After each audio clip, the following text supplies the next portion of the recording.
अब मेन तो डेंजर जो था वो captain फिदाल्दो and his assistant lieutenant Furtado, they were standing on the other side of the river.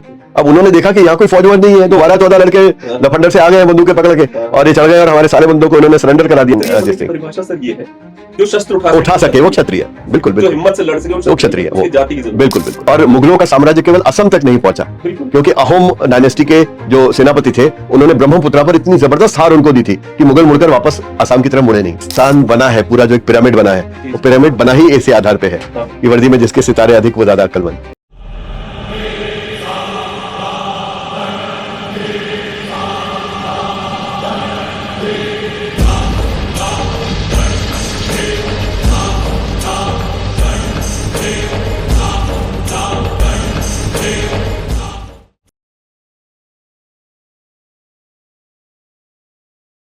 दोस्तों हमारे साथ नीलेश कुलकर्णी जी है, जिन्होंने बहुत ही शानदार किताब लिखी है, इसका नाम है uprising, the liberation of Dadra and Nagar Haveli. ऐसा सब्जेक्ट जो बहुत कम ही टच हुआ है अभी तक, कोई इसकी बात नहीं करता।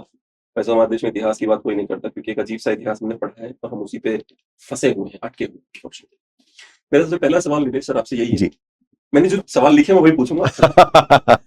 मुझे थोड़ा सा डर लग रहा है, क्योंकि अधिकतर मुझे वो सवाल पता होते हैं जो लोग पूछने वाले हैं, आपके केस में मुझे पता ही नहीं है। तो एनीवेज, ईमानदारी के साथ सवाल और ईमानदारी के साथ जवाब होंगे तो मजा ही आएगा। जी, क्या नेहरू जी दादरा और नागर हवेली के भारत में विलय के पक्ष में थे? उन्होंने उसके बारे में बहुत कुछ नहीं किया। जब आप कहते हैं पक्ष में थे या नहीं थे, ये आप एक वैल्यू जजमेंट ले रहे हैं। मैं कहता हूं कि सिर्फ ऑब्जेक्टिवली अगर देखा जाए तो उन्होंने इसके बारे में कुछ नहीं किया। उन्होंने कुछ इसलिए नहीं किया कि उस समय की जो भौगोलिक परिस्थिति और विश्व की परिस्थिति थी, उसके आधार पर पुर्तगालियों के खिलाफ, जो दादरा नगर हवेली, गोवा, दमन दीव के ऊपर आधिपत्य जिनका था, उनके खिलाफ जाना नेहरू जी को सही नहीं लगा। क्योंकि पुर्तगाल नाटो का एक हिस्सा था और नेटो का ये एक जो फाउंडेशन थी वो यही थी कि अगर नेटो के किसी भी देश पर, किसी बाहर के देश का हमला होगा तो वो सारे देश मिलकर उस हमले का बदला निकालने के लिए उन पर प्रति हमला करेंगे। तो नेहरू जी को तब ऐसा लगा था कि हमारा देश अभी अभी आजाद हुआ है और हमारे पास शायद इतनी शक्ति नहीं है कि हम नेटो के एक मेंबर कंट्री के ऊपर हम लोग अटैक कर सके, तो इसीलिए उन्होंने वो हमला नहीं किया। लेकिन उन्होंने संसद में एक बयान दिया जिसमें उन्होंने ये कहा, समथिंग टू द इफेक्ट, मैं एग्जैक्ट वर्ड्स नहीं कोट कर रहा, but paraphrasing that whole thing, which is that the responsibility of freedom from the Portuguese getting freedom from the Portuguese is the responsibility of the people living in the territories occupied them, and India will have nothing to do with it. Neither the Indian government nor the Indian people will have anything to do with it. मतलब एक stroke में आपने उन सबको ये बता दिया कि इंडियन तो आप कोई नहीं, अब हम इंडियन हैं और हम आपको आजाद करने के लिए कोई मदद नहीं करेंगे, जो करना है आपको करना है। लेकिन उनका ये जो बयान था वो पूरे देश में गूंजा और उसके कारण बहुत सारे लोगों को बहुत सारा जोश आया कि ये हमारे बंधु हैं जो उस इलाके में हमारे भारत के हैं, हम इनकी मदद नहीं कर रहे, हमारी सरकार मदद नहीं कर रही। तो ये जो मेरी कहानी के जो मुख्य पात्र हैं, इन सब लोगों ने अलग अलग और फिर मिलकर ये सोचा कि अगर भारत सरकार पुर्तगालियों को भगाकर इन इलाकों के हमारे बंधुओं को आजाद करने का काम नहीं करेगी तो उसे हम करेंगे। उसी से पूरी कहानी शुरू होती है। तीन मुख्य पात्र कौन थे आपके हिसाब से? तीन लोग अगर आप नाम लेना हो, वैसे तो बड़े सारे लोग हैं, बहुत लोग हैं। हाँ, गोदावरी परोलेकर है, लेकिन बिल्कुल सबका अपना योगदान है। लेकिन जो योद्धा थे, उन योद्धाओं में अगर आप नाम लेना चाहेंगे तो इसमें प्रमुख से तीन गुट थे जो लड़े। एक गुट पंजाब महाराष्ट्र का था, पुणे का था, जो राष्ट्रीय स्वयंसेवक संघ के स्वयंसेवक थे। उन सब स्वयंसेवकों के एक तरह से कहा जाए तो कप्तान थे एक राजाभाऊ वाकणकर। ये सारे जितने 10-12 स्वयंसेवक थे पुणे के, ये सारे के सारे बहुत साधारण परिवारों से थे। कोई भी ऐसा नहीं था कि जिसके पीछे बहुत सारी धन दौलत हो, संपत्ति हो, कोई पावर हो या किसी सरकार में कोई कनेक्शन हो। बहुत मामूली लोग थे ये लोग सारे। इनके नेता थे राजाभाऊ वाकणकर। जो गुट आया था गोवा से, वो था आजाद गोमांतक दल। आजाद गोमांतक दल गोवा कांग्रेस से टूट के बना था। जिस तरह नेताजी के बीच में और गांधी जी के बीच में मतभेद हुए थे कि सशस्त्र क्रांति होनी चाहिए या शांतिपूर्ण तरीके से होनी चाहिए, उसी तरह वहां भी मतभेद हुए और जो लोग टूट के अलग गोवा कांग्रेस से हुए उन्होंने आजाद गोमांतक दल बनाया। तो आजाद गोमांतक दल के अध्यक्ष थे तो विश्वनाथ लवांदे, लेकिन उनके जो कप्तान थे सबसे डेयर डेविल थे नहीं कहना चाहिए, वो हैं, वो अब भी गोवा में रहते हैं। He was the next IGP, और वो जब पंजाब में इंसर्जेंसी थी तो उस time he was one of the main people behind putting that insurgency down. तो बहुत ही डेयर डेविल किस्म के आदमी। He was mister Prabhakar Senari. और एक ऐसा नाम लूंगा, गोदावरी भाई पारोलेकर, मोहम्मद रफी, सुधीर फड़के, ये नाम सारे जुड़े हैं, लेकिन एक नाम महत्वपूर्ण है विच इज जेत्रुबाइन घूम। जेत्रुबाइन घूम एक ऐसा नाम है जो किसी ने इतिहास में कहीं पढ़ा ही नहीं है। ये वहां के जो वर्गली ट्राइबल्स थे, कोंकणा डोंडिया ट्राइबल्स थी, उनकी नेता थी। और आखिर की जो लड़ाई हुई जिसमें पुर्तगालियों को आखिरी शिकस्त देकर उनको भारत से भगाया गया, उसमें उनका भी बहुत बड़ा योगदान रहा। तो अगर आप कहते हैं तो गोदावरी भाई पारोलेकर, Lata Mangeshkar, Mohammad Rafi, Sudhir Phadke, Baba Saheb Purandare, so many others, लेकिन प्राइमरीली राजाभाऊ वाकणकर, प्रभाकर सेनारी और लास्ट में जेत्रुबाइन घूम। नहीं, मैं ये जानना चाहूंगा आपसे कि जो फ्रेंच, ब्रिटिश और डच या पोर्टुगीज है आपस में बहुत लड़ते थे, पर आपस में इनकी सोच कम ही टकराई हुई, इतना इन्होंने लोकल्स को यूज करा कि लोकल एक दूसरे को मारना चाहते, क्या चक्कर था? अगर देखा जाए तो ये जो हम लड़ाई जिसकी हम बात इस किताब में कर रहे हैं, जी, जी। उसमें हमारे तरफ से 22 या 23, 25 बच्चे लड़े थे और उनकी तरफ से 375 पुर्तगाली सैनिक जो फुली आर्म्ड थे। लेकिन इनमें पुर्तगाली डिसेंट के केवल 3 ही थे, बाकी 372 भारतीय थे जो उनके लिए काम कर रहे थे। तो ऐसा हम क्यों करते थे?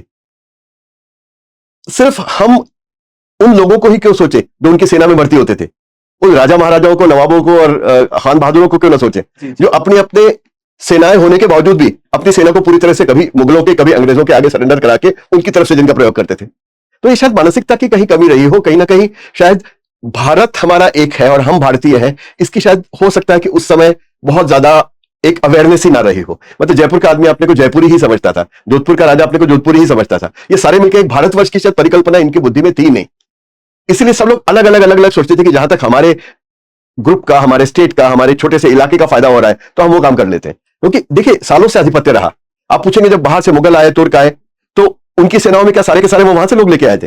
वो भी तो हमारे यहीं के लोग काम करते थे उनके लिए, कई बार धर्म परिवर्तन कर भी करते थे। वो क्यों करते थे? क्योंकि ये एक ऐतिहासिक रूप में शायद आदत पड़ गई थी कि जो भी वहां शीर्षस्थ होगा हमें तो भैया उसके साथ ही काम करना है। और लोग पिछले 11 सालों में करंट जो सरकार है उसने कितने लोगों को अपनी फेवर में कन्वर्ट कर लिया, और लोग सवाल उठाते हैं कि मुगलों के टाइम पे मुसलमान कैसे बन गए तुम? अरे यार 10 साल में लोग बदल जा रहे हैं, 300-400 साल में क्यों नहीं बदले? बिल्कुल बिल्कुल बिल्कुल। और देखिए उस समय उनकी क्या परिस्थिति रही होगी। देखिए इतिहास जो है ना वो बाद में बहुत सुहावना लगता है सुनने में। जी, जी। जैसे मतलब दूसरी तरीके से डॉक्टर्स लोग बोलते हैं कि पोस्टमार्टम ऑलवेज राइट, क्योंकि बाद में आप बैठ के जब चीरफाड़ एक डेड बॉडी पे करते हैं तो बहुत आसानी का जना इसको तो पेनक्रिया का कैंसर था। और जो सर्जन उस समय ऑपरेट कर रहा है अंडर डायनेमिक कंडीशंस, सिर्फ वो जानता है वो किस प्रेशर में और किस तरीके से उस पर्सन की जान बचाने की कोशिश कर रहा है। लाइक जो कन्वर्ट हुए तो उनके ऊपर उस समय के क्या दबाव थे? सारे के सारे ऐसे तो नहीं थे कि जिनको तुरंत ही खान बहादुर की उपाधि मिल गई हो या कोई 500 की सेना का अधिपत्य मिल गया हो। नीचे के लेवल के भी तो सारे थे ना। वो किस प्रेशर के अंडर हुए, किस परिस्थिति में हुए, मेरे ख्याल से शायद हमें जज करने का अधिकार नहीं है। मुझे एक बात बताइए कि आपने जो शुरुआत पहला चैप्टर एक्सपेंशन 1776 से 1783 तक लिखा, जी जी जी, मेरे दिमाग में 2 थॉट थे। एक, हमारे राजा महाराजा संभाजी इस तरह से उनकी कुर्बानी हुई, उसने अगले 100-200 सालों तक सबको एक करके रखा यार, अगर इधर जाओगे क्योंकि वो आदमी हमारे लिए कुर्बानी दी। लेकिन उसके बाद फिर राघव जैसे लोग आ गए मार्केट, ये कहां से पतन चालू होता है? मैं समझ नहीं पाता हूँ बार-बार। ये जो वितुष्ट था मराठा इतिहास अगर आप उठा के देखेंगे तो शायद तभी से शुरू हो गया था। संभाजी महाराज के जो वध हुआ उनका, उसके बाद ही शुरू हो गया था। बिकॉज उसके बाद 2 गद्दियां बढ़ गई थी, कोल्हापुर की गद्दी और वध नहीं, हम हत्या कहेंगे, हत्या शब्द शायद ज्यादा अप्रोप्रिएट रहेगा। तो brutally murdered is what I should have used, अगर मैं अंग्रेजी में इस्तेमाल करता तो शायद ये कहता। तो उस समय भी सतारा की गद्दी और कोल्हापुर की गद्दी, 2 गद्दियां तभी अलग हुई थी। क्योंकि राजाराम महाराज जो थे, छोटे बंधु थे संभाजी महाराज के, उनकी जो पत्नी, वो तो बीमार रहते थे, उनकी पत्नी जो ताराबाई थी, ताराबाई ने सबसे पहले मुगलों के खिलाफ लड़ाई जारी रखी। कुछ किले जो मुगलों ने उस समय ले लिए थे संभाजी महाराज की हत्या करने के बाद, वो उन्होंने वापस लिए और वापस लेके मराठों के साम्राज्य को थोड़ा सा एक पर्टिकुलर लेवल तक पहुंचाया।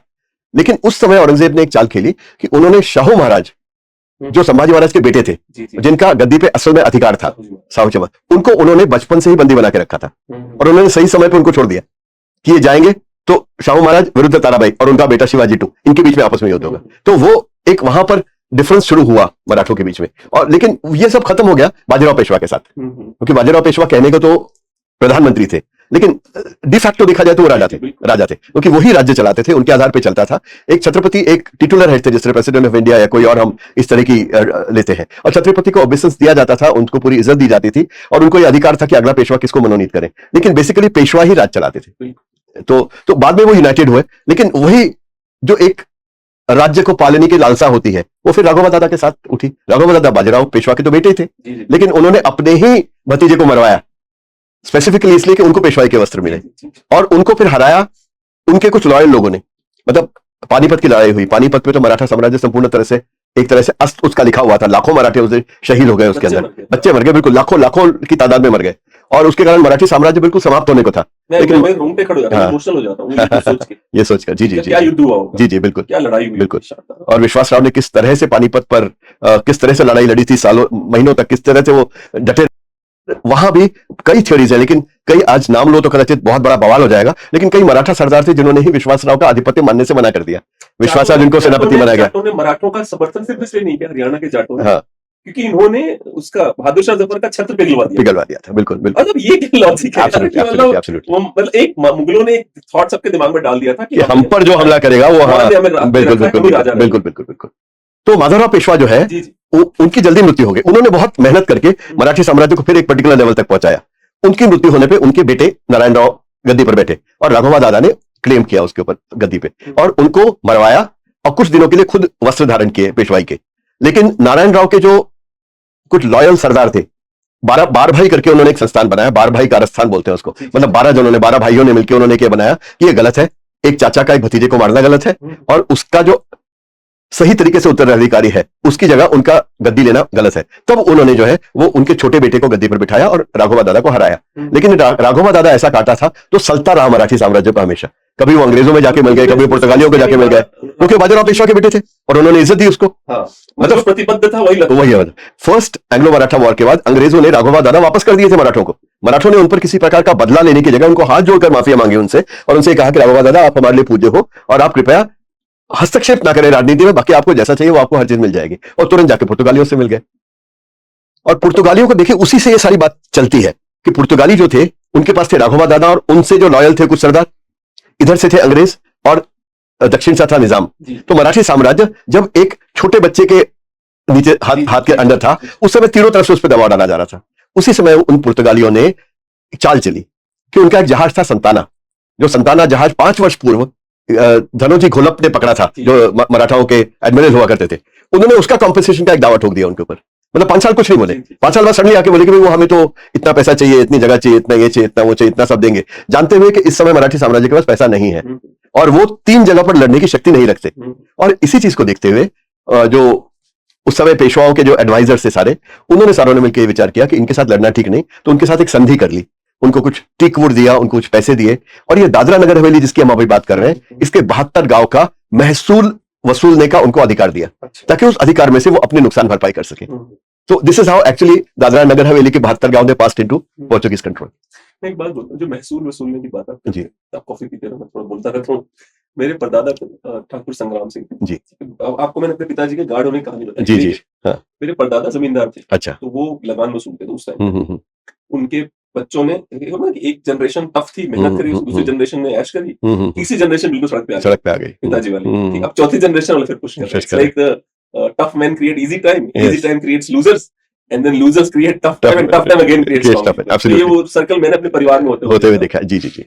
तो कुछ जमींदार तो बेचारे इतने परदादा इतने शरीफ आदमी थे कि वो रात दिन में निकल जाते हैं देखने के लिए किसी घर, शाम को किसी घर में चूल्हा तो नहीं जला, क्योंकि घर पुराने खपरेल के होते थे, तो धुआं नहीं निकल रहा है घर से, तो पूछते थे क्या हुआ, खाना क्यों नहीं बना तुम्हारे यहाँ, तो उसको पैसे देते थे, लगान भी काट लेते थे कि कोई बात नहीं, गरीब है। अब ऐसे भी जमींदार थे, लेकिन अगर आप देखोगे जितने भी फिल्में बनती है हमें गालियां देके बनाई जाती है। एक और बताया आपने पटेल्स का बड़ा नाम लिया, पटेल्स का क्या रोल था? मतलब थोड़े बड़े ही विलन टाइप के आपने अपनी किताबों में पेश किया। देखिए पटेल मैंने पेश नहीं किया, वो ऐसे थे। अभी उनका जो गवर्नर है वो पटेल ही है।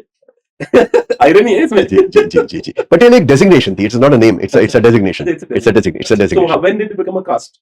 It actually became a caste, just like my name Kulkarni became a caste. We were also a designation. We were revenue collectors for the government. अच्छा। तो कुलकर्णी एक डेजिग्नेशन हुआ करती थी, 5 गांव का कुलकर्णी, 10 गांव का कुलकर्णी, तो वो बाद में कुलकर्णी एक डेजिग्नेशन से नाम हो गया। उसी तरह पटेल किसी स्टेज पे नाम हो गया होगा वो। लेकिन वहां के जो जमींदार थे, मैं पटेल मतलब आई एम नॉट सिर्फ राजपूत कौम के बारे में, कास्ट के बारे में बात नहीं कर रहा, क्योंकि वहां बहुत सारे पटेल जैसे हैं जो मेरे अब बहुत अच्छे दोस्त हो चुके हैं, वही मुझे कहते हैं भैया तुमने ये क्यों लिखा। तो उनको मैं यही कहता हूँ कि तुम्हारे बारे में नहीं है, जमींदारों के बारे में है। उन जमींदारों में जरूरी नहीं कि सारे पटेल ही रहे हों, they were called Patels, but they were Muslims, they were Iranis, they were Parsis. हाँ, हर कास्ट के, हर कौम के लोग थे उसमें बड़ी जमींदारियों में।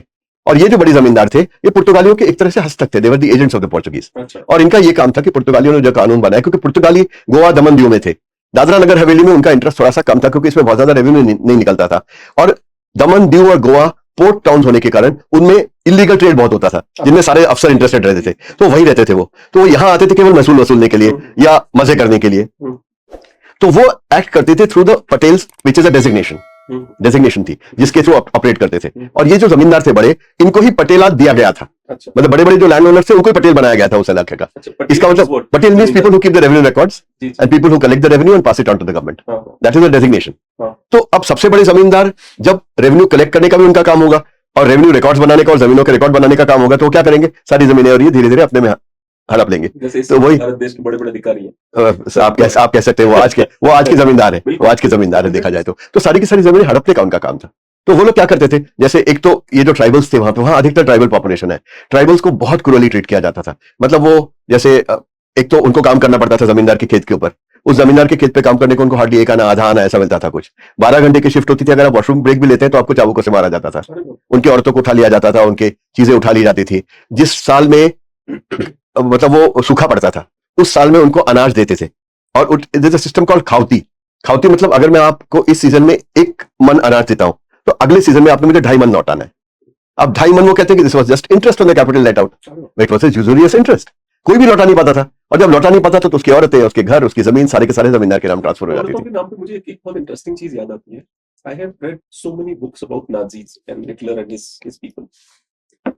पूरों ने एक्सप्लॉइट किया महिलाओं को, British people, French, everyone who ruled other countries. Yeah. Nazis did not exploit women of Jews by thinking they are low class. या पर उदाहरण ही नहीं है जहां पे नाजीज ने रेप किया हो। मैं मान लेता हूं, उनकी सारी चीजों को समझ लेता हूं, पर किताबें खंगाल डालिए, नाजियों को एक आध उदाहरण गलती से मिल जाए बहुत बड़ी बात है कि नाजीज ने यहूदी महिलाओं से रेप किया। शायद वो इसीलिए था कि वो अपने आप को सुपीरियर रेस ही मानते थे। लेकिन यहाँ पर भी ऐसा हुआ है बहुत ज्यादा कि जो जातियां अपने को सुपीरियर मानते थे वो अपने से जिनको नीचा देखते थे उन जातियों के महिलाओं पे अपना पैतृक अधिकार समझते थे। ये समझ के चलते थे कि मतलब ये तो अगर मेरे नौकर की या मेरे किसी जात के औरत है तो वो तो मेरी है, क्योंकि ये तो मेरी प्रॉपर्टी है। इस तरह से सोचा जाता था। लेकिन ये याद दिला दिया कि you know you're my property, I'll do whatever I want. Virtually ऐसा ही है, वर्चुअली ऐसा ही था यहाँ भी। तो कितने इसलिए उदाहरण होंगे ऐसे जहाँ पे जेन्युइनली ऐसा कुछ हुआ होगा? ये बहुत सारे उदाहरण हैं। अब मुझे लगता है कि बहुत सारे होंगे अच्छा। इतिहास में, जो आज की तारीख में शायद इतने रेलेवेंट नहीं रहे, लेकिन आज के हुए तो बहुत बार हुए। लेकिन हर बार होता था ऐसा भी नहीं है, क्योंकि जैसे शिवाजी महाराज का जो हमारे महाराष्ट्र में जो उदाहरण है वो तो एक इतना ज्वलंत उदाहरण है कि उनके यहाँ मुस्लिम, उनके तोपखाने के जो इंचार्ज थे वो मुस्लिम थे, और उनके जो कारवार एब्सोल्युटली उनके टाइम बिल्कुल मतलब दर्शन ही हो जाए हमारे दूर से तो हम गदगद हो जाए कि जिस तरह से उन्होंने राज चलाया और सब किसी को बराबरी का दर्जा दिया। तो उनका जो मावड़े थे, वो मावड़े was basically a Kshatriya caste, but they were drawn from all castes actually. From all castes people used to participate in this thing. परिभाषा सर ये है जो शस्त्र उठा सके वो क्षत्रिय, बिल्कुल जो हिम्मत से लड़ सके वो क्षत्रिय, उसकी जाति की जरूरत। बिल्कुल। तो वो तो सारे उनके थे ना। तो ऐसे राजा भी रहे हैं जिन्होंने सबको एक ही नजर से देखा है। मतलब उसकी शिवाजी महाराज की तो कहानी है ना कि वो जो सूबेदार की बहू को उठाकर लाए थे, कल्याण के सूबेदार की बहू को लाए थे, तो शिवाजी महाराज ने उनको देखकर ये कहा था कि हमारी माँ साहब इतनी सुंदर होती तो आज हम भी सुंदर हो गए होते, और इन्हें कृपया इज्जत के साथ जाकर इनके घर छोड़ के आइए। तो ये एग्जांपल्स भी तो बहुत सारे हैं ना। और सर ये कहानी आपको केवल हिंदू राजाओं की ही मिलेंगी, जैसे कि अमर सिंह राणा प्रताप के जो बच्चे थे उन्होंने जी और अब्दुल रहीम खाना के जनान खाना उठवा लिया था, लड़ाई में हार गए। जी। तो राणा प्रताप ने उनको चिट्ठी लिखी गुस्से से कि तुम किसी की बीवी कैसे उठा सकते हो, बिल्कुल। केवल हमारी तरफ से उदाहरण मिलेंगे, बाकी तरफ तो मान नहीं चल रहा है। एक बाबा राव सावरकर है जी, इन जो महापुरुष हैं इनके बारे में सुन के मेरे आंखों में आंसू आ जाते हैं। इस आदमी को इज्जत ही नहीं मिली। ये विनायक राव सावरकर के बड़े भाई हैं, बड़े भाई। सावरकर साहब को तब भी बहुत इज्जत मिली। हाँ, इनको तो बिल्कुल इनका जिक्र नहीं किया गया, जबकि देखा जाए तो ये बहुत ज्यादा इन्फ्लुएंस था उनका विनायक राव पर, बहुत ज्यादा इन्फ्लुएंस था उनको बड़ा करने में, इनको बनाने में। बिल्कुल जेल में इतने सारे, बिल्कुल ये भी काला पानी में रहे, इनका भी सब कुछ हुआ, लेकिन इतिहास किसी एक को उठाता है तो दूसरे को नहीं उठाता। बाबा राव सावरकर। लेकिन ये इतिहास है, इतिहास किसी एक को उठाकर दूसरे को नहीं उठाता, और कई बार किसी की इच्छा भी नहीं होती उठने की। जैसे मेरी कहानी के जितने पात्र हैं उनको जब पूछा गया, जैसे मैं प्रभाकर सिन्हारी जी की बात करता हूं, जब मैं 3 साल पहले मैंने इनको फोन किया कि आपने इतना बड़ा युद्ध लड़ा था उसके बारे में कुछ लिखा नहीं है, मैं किताब लिखना चाहता हूं, क्या आप मुझे मिलेंगे? तो उन्होंने कहा था, I have done my duty towards my country and I have no desire to speak of it. तो ऐसे लोग भी हैं। तो हो सकता है कि इतिहास के पन्नों में जिनको हम निग्लेक्टेड या पीछे धकेले हुए समझते हैं, वो ऐसे लोग रहे हो जिन्होंने कहा हमने तो अपना कर्तव्य किया है, इसके लिए हमें महत्व लेने की क्या जरूरत है। और ऐसे ही लोगों पर सुशील एक्चुअली देश टिका हुआ है। ये जो इंस्टाग्राम पर लाइक्स लेने वाले लोग हैं उनके आधार पर देश नहीं चल सकता। राष्ट्र प्रेम का मतलब ये नहीं कि सिर्फ आप एक तिरंगा झंडा डाल के उसके नीचे लिख दीजिए आई सैल्यूट यू माय मदरलैंड। जो लोग बगैर किसी अपेक्षा के, बगैर किसी एक्सपेक्टेशन के जाकर देश के लिए कुछ करते हैं, उनके आधार पर देश चलता है। एक मैंने सवाल लिखा है कि आपको लगता है महाराष्ट्र और मराठी जो महान लोग थे वो उनको इतिहास में उतनी रिस्पेक्ट नहीं मिल पाई जितनी मिलनी चाहिए थी? अधिकतर हिस्सा या तो गुजरात स्टेट को मिला या उत्तर प्रदेश को मिला। आपको क्या कहना है इसमें? अब मैं इसको अगर पीछे जाकर सोचता हूं तो बहुत सारे लोगों ने भारत में चाफेकर बंधुओं का नाम नहीं सुना होगा। मतलब मैं क्या बोलूं उसमें? जिसमें तीनों चाफेकर बंधुओं को फांसी हुई, घर के सारे चिराग चले गए, एक एक करके सबको फांसी हुई, और वो भी सिर्फ इसलिए कि अप्रूवर हो गए उनमें से। एक बात बोलता, हाँ, चाफेकर बंधु होने में ही मजा है। हाँ वो तो है, किसी और का झेल के घुट के मरना। एब्सोल्युटली, उन्होंने शस्त्र उठाया, उन्होंने रैंड की हत्या की, उसके लिए पकड़े गए, सरेंडर नहीं किया, किसी प्रकार का माफीनामा नहीं लिख के दिया और आखिरी मिनट तक भारत माता की जय बोलते रहे। तो अब ये है जिनका आप महाराष्ट्र में बड़े हुए हैं इसलिए आपने नाम सुने हैं, या आपने शायद बहुत कुछ पढ़ा होगा इसलिए नाम सुने हैं। मैं अगर रैंडम जाके सड़क पर 150 आदमियों को पूछता हूं, पढ़े लिखों को, कि जाफिकर बंधु कौन थे, तो कहेंगे हमें नहीं पता। तो ऐसे बहुत सारे अननोन लोग इतिहास में रहे हैं जिनका नाम नहीं लिया गया। जोक मैंने मारा था पहलगाम हत्या में, मैंने कहा था कि जो लोग उनसे कलमा पूछ रहे थे वो भगवत गीता पूछते तब भी उनको गोली मार देते हैं। ऐसा नहीं है कलमा में नहीं आता, भगवत गीता में नहीं आता, तो रामायण में नहीं आता, हर साल में बनने के लायक ही थे। बिल्कुल, sorry to say that. Maharashtra और मराठी पे आते हैं, आपको लगता है इनफ जगह नहीं मिलता इतिहास में? 125 साल तक मराठों ने इस देश पे एक छत्र राज किया। There is a lovely book by Uday Kulkarni called the Maratha century. वो आप पढ़ेंगे तो आपको उसमें से पता चलेगा कि किस तरह से बहुत सारे भारत के कितने हिस्से पे कंप्लीट 100-125 साल तक मराठाओं का कंप्लीट आधिपत्य रहा। लेकिन हम टोटली शुरू से हम मुगल ऑब्सेस्ड ही रहे हैं, इसलिए हमें बहादुर शाह जफर के बाद में अकबर शाह टू, शाह आलम टू, ये नाम भी पता होंगे, लेकिन संभाजी के बाद राजाराम के बाद शाहू, किसी को नहीं पता होगा आगे कौन गया। तो हमारा शायद ऑब्सेशन हमारा पूरा, देखिए पता होना ना, it's not a function of you, it is a function of what is taught to you. तो हाँ, मतलब जो स्टेट मशीनरी थी जिसने जिस तरह को उठाया, जिस एक चीज को उठाया बाकी चीज को दबाया, इसीलिए हम दिल्ली सेंटर की तो रहे। कृष्णदेव राय के बाद कौन आया किसको मालूम है? चोला और पांड्या अलग अलग थे, किसको मालूम है? एक ही टाइम थे कि दो अलग अलग टाइमों पे थे, किसको मालूम है? भारत के कई अहोम डायनेस्टी, किसको मालूम है? प्राउड भी हो सकता है यार, लोग बहुत प्राइड फील करेंगे चोला एम्पायर में, क्यों नहीं? They have such great stories to tell. Absolutely, और आप जाके वहां पे उनके मंदिर बनाए हुए केवल दिखेंगे तो आपकी आंखें नहीं रुकेंगी, आंखें चंदी आ जाएंगी। इतने बड़े, मतलब आपकी विजन जो है, it can encompass the whole temple in one go. इतने बड़े इतने सुंदर टेंपल्स उन्होंने बनाए। अहोम डायनेस्टी का किसको पता है? जो उड़ीसा में जिन्होंने सूर्य मंदिर बनवाया, बताइए। जिन्होंने वो जगन्नाथ मंदिर बनवाया, बिल्कुल महान लोग रहे होंगे। और मुगलों का साम्राज्य केवल असम तक नहीं पहुंचा, क्योंकि अहोम डायनेस्टी के जो सेनापति थे उन्होंने ब्रह्मपुत्रा पर इतनी जबरदस्त हार उनको दी थी कि मुगल मुड़कर वापस असम की तरफ मुड़े नहीं। That was the only place where Lachit Borphukan, जो उन्होंने मुड़ के कभी गए नहीं वहां पर। Interesting observation. सबसे पावरफुल मुगल था औरंगजेब, सबसे पावरफुल अकबर भी नहीं, उतना पावरफुल था। वो जो असम में नहीं कर पाया, वो संविधान और प्रजातंत्र ने कर दिखाया। देखिए, प्रजातंत्र एक ऐसी लाठी है जो चलाई जाए तो अच्छी, और सज्जनों पे पड़ी तो दुर्जनों की शक्ति बन जाती है। तो आजकल प्रजातंत्र को सज्जनों के रक्षण की जगह दुर्जनों की शक्ति बना के ज्यादा उसका प्रयोग किया जा रहा है। उसके कारण जो होना है वो तो होगा ही। कर पाए जी। एक पिस्टल स्टोरी है आपकी, आपने लिखा है कि किस तरह से फड़के साहब के घर में 12 लोग आए थे जी। एक पिस्टल थी जो गिर पड़ती है। जी। एक्चुअली स्टोरी तो ये है, पर मेरा सवाल कुछ और है जी। वो पिस्टल गिरती है, लड़का भाग के जाके फड़के साहब की बीवी को बताता है यार इनके पास पिस्टल है। जी। उतने पुराने समय में और आज भी हिंदुओं के अंदर गन्स और पिस्टल को लेकर इतना नेगेटिविटी क्यों है? मैं जानना चाहता हूं, why are they so negative about pistols? कौन है? क्या घर की महिलाएं सिखा रही हैं पिस्टल्स आर बैड? कौन सिखा रहा है उनको? क्योंकि अमेरिका में तो pistol is very proud thing, भैया मेरे पास एक नहीं 36 सही बटन दबाया। I went to one of my friends home and he is very simple normal guy, and I went to meet him deep in Mississippi. He went to his kitchen, he said, "You want to see something interesting?" I said, "Yeah." He said, he pushed a button. A door opened. He had at least 300 different guns. Big ones, small ones, this gun, that gun. He was like, man, he said, yeah, I love guns.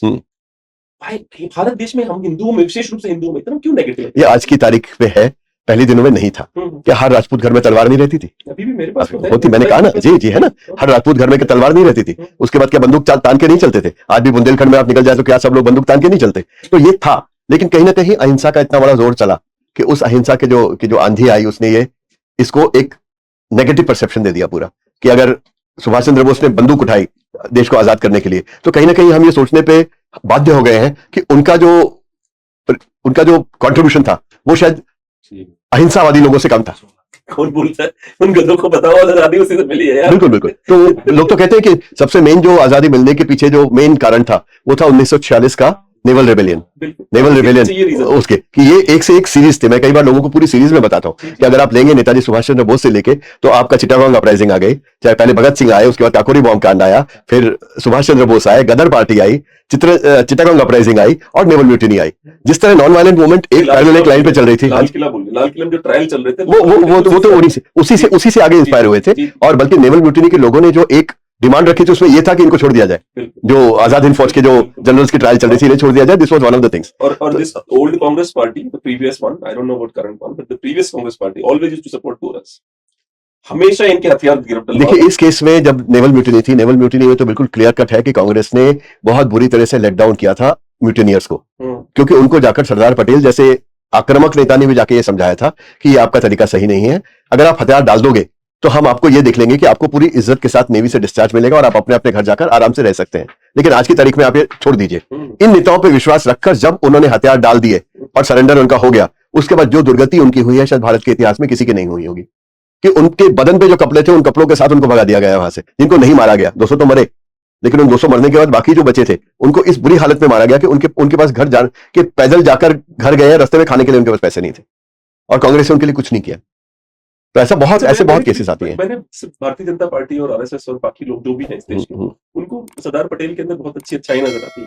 मैंने उनकी जीवनी कई अलग अलग writer से पढ़ ली, मुझे मजा नहीं आया आज तक। आई डोंट नो क्यों। एक राम मनोहर लोहिया जी, उनका क्या कंट्रीब्यूशन था? गोवा में तो डेफिनेटली था जी, लेकिन दादरा और नगर हवेली में क्या? दादरा नगर हवेली में डायरेक्टली कुछ नहीं था, उनका गोवा में कंट्रीब्यूशन था, और वो गोवा में गए थे केवल आराम करने के लिए क्योंकि उनकी तबीयत खराब थी। अच्छा। लेकिन वहां जाकर जब उन्होंने वातावरण देखा तो उन्होंने देखा कि यहाँ की जो गोवा कांग्रेस एक तरह से मॉर्बेंड हो गई है, बहुत ज्यादा दब गई है पुर्तगालियों के आधिपत्य के अंदर, और इनको जीवित करना आवश्यक है। इसलिए वहां पर उन्होंने कुछ रैलीज की थी, उनको अरेस्ट भी किया गया था, और उन रैलीज में जो उन्होंने भाषण दिए थे उन भाषणों के आधार पर क्रांतिकारियों की या इवन अहिंसा में विश्वास रखकर प्रोटेस्ट करने वालों की एक पूरी पीढ़ी जन्मी। अच्छा। तो हमारे जो प्रभाकर सिनारी, जो मैंने आपको बताया कि कप्तान थे गोवा, एक तरह से मुख्य थे या सबसे डेयर डेविल थे, वो इसी में से निकले थे। क्योंकि जब राम मनोहर लोहिया जी वहां पर आए और भाषण देने लगे तो इनके एक गुरु थे सदानंद मणापट, उन्होंने कहा कि हम बच्चे सब मिलके, बच्चे स्कूल के लेके, और हम लोग नारे लगाते हैं राम मनोहर लोहिया जिंदाबाद के। तो उन्होंने 12-14 साल के बच्चों को इकट्ठा किया। प्रभाकर सिनारी तब 13-14 साल के रहे होंगे, और ये लोग केवल सड़क पर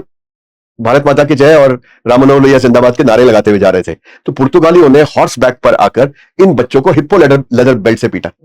जब उनको इतनी बुरी तरह से पीटा गया तो प्रभाकर सिनारी ने जब अपने टीचर को जूतों की तरह रोते हुए देखा तो उनके मन में आया कि जो इस तरह का काम कर सकता है, he was from a very rich family, he could have easily, lived his own luxurious life by aligning with the Portuguese, but he preferred not to do that. उस दिन उनका मन बदल गया, उन्होंने कहा कि मुझे इनको भगाना है, और ये अहिंसावादी तरीके से ये भागने वाले, सत्याग्रह से भागने वाले नहीं है। अगर इनको भगाना है तो मुझे हाथ में शस्त्र पकड़ना होगा, जान की बाजी लगानी होगी। एक 14 साल का लड़का कह रहा है। और उन्होंने उस दिन जाकर आजाद गोमांतक दल ज्वाइन किया और हाथ में पिस्तौल पकड़कर कसम खाई कि मैं सशस्त्र क्रांति लाऊंगा और जरूरत पड़े तो सशस्त्र क्रांति के लिए अपने जीवन की भी आहुति दूंगा।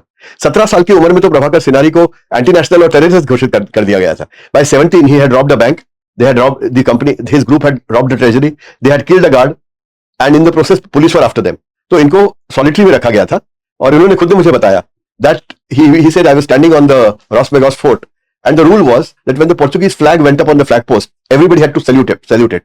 So he says when I went up and I was told salute, I dropped my pants and I told them this is what I think of you guys, this is what I'll do to your flag.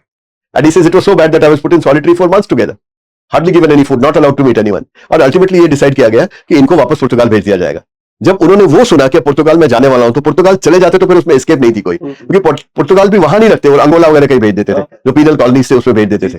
तो उन्होंने वो jail break किया, और jail break करके वो भागे। बहुत interesting कहानी है उसकी, बहुत सारी कहानियां इसमें। वो जेल ब्रेक में उन्होंने क्या किया, इनके साथ जो कोई एक ऑर्डिनरी, मतलब एक छोटी मोटी चोरी करने वाला, भोटा चोर मराठी में बोलते हैं जिसको, उस तरह का चोर कोई था, तो उसके साथ मिलकर इन्होंने प्लान बनाया कि भाई हम जेल तोड़ के भागते हैं, तू तो भाग जा, क्योंकि तुझे जो करना कर, मुझे तो भारत जाना है और इनके खिलाफ लड़ाई लड़नी है। तो जो ऑर्डरली इनको खाना देने आता था, तो ये पेट पकड़ के बैठ गई, मेरे पेट में बहुत दुख रहा है, और उनका वो जो साथी था वो चिल्लाने लगा कि तबीयत खराब है, नीचे से थाली मत दो, जरा देखो इनको उठाओ। और जैसे वो आया उन्होंने उसके नाक पर घुसा मारा, उसकी नाक से खून बहने लगा, और ये दोनों जने दो अलग अलग डायरेक्शन में भाग गए, और प्रभाकर सिनारी वो भाग गया करके चिल्लाने लगे। तो उस दिन क्या था, उस दिन कोई फेस्टिवल था, और फेस्टिवल पे अधिकतर पुलिस वालों की फेस्टिवल ड्यूटी लगी थी। तो यहाँ एक हेड काबो यानी हेड कांस्टेबल और उसके 3-4-5 सैनिक थे, उन्होंने भागो का शोर सुना तो सब उसके पीछे भागने लगे, और जब लोग उसके पीछे भागे तो दूसरी तरफ से दीवार फांद के और बाहर निकल गए। और बाहर जाने के बाद जब उनके ध्यान में आया ये तो छोटा मोटा चोर है, इसको तो भागने देते हम, पकड़ना तो सिनारी को था, तो वो फिर सिनारी के पीछे भागे, और सिनारी के पीछे भागे तो कुत्ते भी भागे, मोटरसाइकिल पर भी लेके वो गए, गाड़ियों से भी पीछे गए। ही जंप्ड इनटू द क्रीक, जो वहां पे साथ में एक नदी छोटी सी बहती थी, और कमल के डंठल से पानी के नीचे जाकर सांस लेते रहे कुछ देर तक, जब तक ये लोग चले नहीं गए। और जब ये लोग चले गए तो वो उठे और पैदल चलते चलते पहले एक ऐसे गांव में गए जहां उनके परिवार की कुछ से जो उनकी सेवा वगैरह करते थे, उनके परिवार से संबंधित थी बहुत साल से, ऐसी एक उनकी दीदी रहती थी, उनसे उन्होंने खाना खाया। फिर आगे गए, अपनी कजिन सिस्टर थी उनके यहाँ से कपड़े लिए, वहां छुपे। फिर उसके बाद जंगल में जाके छुपे, और जंगल से 4 दिन छुपने के बाद जब थोड़ा सा ठंडा हो गया तो बॉर्डर क्रॉस करके रात को वो जंगल में से चलते हुए बॉर्डर क्रॉस करके इंडिया में आए। और उन्होंने कहा जैसे मैं इंडिया में मैंने कदम रखा, मैं वापस मुड़ा, और जितनी गालियां मुझे आती थी मैंने सारी पुर्तगालियों को दी, और बेचारे वहां खड़े होकर कुछ नहीं कर पा रहे थे क्योंकि मैं तो इंडिया में था उस टाइम। तो उसके बाद उन्होंने वो जो विश्वनाथ लवांदे जी के अंडर जो आजाद गोमांतक दल था, उन्होंने बेलगांव में एक हेडक्वार्टर बनाया था, गोवा दमन दीव दादरा नगर हवेली को आजाद करने के लिए। वो एक तरह से थोड़ा सा डिमोरलाइज सा पड़ा था क्योंकि वहां कोई एक्टिविटी हो नहीं रही थी। सिनारी जी के जाने से इनकी रेपुटेशन उनसे पहले वहां पहुंची। लड़का था 17-18 साल का उस समय, केवल 19 साल का रहा होगा, लेकिन उनके जाते एक बुरा जोश आया और फिर उन्होंने प्लान बनाने शुरू किए कि अब हम आगे जाके फिर दोबारा आजाद करेंगे। इस समय तक ये जो पूना का गढ़ था ना, जिनका मैंने बताया कि जिन्होंने ये कहा था भी भारत सरकार नहीं कर रही तो हम करेंगे, राजा वो वाकनकर के अंडर, तो उन लोगों का भी यही मन था। फिर ये लोग मिल गए और इन्होंने मिलकर ये प्लान बनाया कि हम सबसे पहले दादरा नगर हवेली को आजाद करेंगे, वहां के संसाधन लेके दमन को करेंगे, वहां के संसाधन लेके दीव को, और दीव, दमन और दादरा नगर हवेली के सारे संसाधन लेके गोवा पे हमला करेंगे। तो इन्होंने पूरा बड़ा प्लान बनाया, उसके हिसाब से इन्होंने दादरा नगर हवेली पर पहले हमला किया। और ये इलाका क्यों? क्योंकि लैंडलॉक था, जब मन करे इंडिया, जब मन करे वहां। हाँ, क्योंकि 35 किलोमीटर बीच में भारत था, तो समुद्र से रीइंफोर्समेंट आने की पॉसिबिलिटी थी। दिख जाएगा मैप, प्लीज। तो समुद्र से रीइंफोर्समेंट आने की संभावना नहीं थी, तो उन्होंने पहले इस लैंडलॉक्ड एरिया को कराते हैं। और चूंकि पुर्तगाली इसको इतना महत्व नहीं देता, करेक्ट, तो वहां पर सैनिक भी कम थे। मतलब दमन में ही 1000 एबिसिनियन सैनिक थे, लेकिन दादरा नगर हवेली में 375 थे। तो उन्होंने कहा पहले 375 को हराते हैं, फिर वहां से बंदूकें पिस्तौलें लेके साधनों से एक थोड़ी बड़ी फौज बना के फिर दमन पे कब्जा करेंगे। उनका पूरा प्लान था। दादरा नगर हवेली में वो लोग कामयाब रहे, उससे आगे नहीं बढ़ पाए, लेकिन उसकी डिटेल किताब में है। लेकिन एक बात इस सशस्त्र अभियान की है कि it is the only successful people led arm struggle in the history of the Indian freedom movement. Netaji Subhash Chandra Bose ने बहुत बड़ी लड़ाई लड़ी, सक्सेस नहीं मिला, नेवल म्यूटिनी हुई, चिट्टागोंग अपराइजिंग हुई, किसी को अपने ऑब्जेक्टिव्स में यश नहीं मिला। लेकिन ये अकेली थी क्रांति जिसके इन्होंने हथियार जिस काम के लिए उठाए उस काम को इन्होंने अंजाम दिया, पूरा किया। उसके बाद नगर हवेली मिला। हम जब सुनते हैं दादरा नगर हवेली, ऐसा लगता है दोनों एक ही हैं, एक नहीं है। दादरा के 2 गांव हैं केवल, और नगर हवेली में 70 गांव हैं, तो 72 गांव मिला के पूरा प्रदेश बनता है। तो दादरा पहले कैप्चर किया गया, बाद में नगर हवेली पे हमला हुआ। स्टेशन में जो हमला हुआ था उसको जरा बताइए दर्शकों के लिए, मैंने तो पढ़ा है पर आप। जी जी जी जी जी। अब दादरा इनकी जो फौज बनी, जब ये आजाद गोमांतक दल और पूना के स्वयंसेवक इकट्ठे हुए, तो इन्होंने सोचा कि हम इकट्ठे होकर भी कितने हैं, 22, 23, 24, 25, वहां सैनिक है कम से कम 375, 350। तो अब इतने लोगों को हराना है तो कौन सी स्ट्रैटेजी सबसे बेहतर रहेगी? तो दे डिसाइडेड ऑन, जिसे शिवाजी महाराज, आप तो महाराष्ट्र में पढ़े हैं, गनीमी कावा शब्द इस्तेमाल होता है। गनीमी कावा का मतलब गुरिल्ला वॉरफेयर। गुरिल्ला वॉरफेयर मतलब you use surprise, you use stealth, you use deceit, you use local knowledge of local conditions, you use local support network to attack a much stronger, दाम दंड पे करके आप सब तरह के रिसोर्सेज इकट्ठे करके और अपने आप की उनको फोर्स मल्टीप्लायर की तरह यूज करेंगे हमला करने के लिए, एक ज्यादा सशक्त आपके एक ज्यादा स्ट्रॉन्गर एनिमी के ऊपर। तो उन्होंने इसके लिए सबसे पहले इंटेलिजेंस गैदरिंग शुरू की।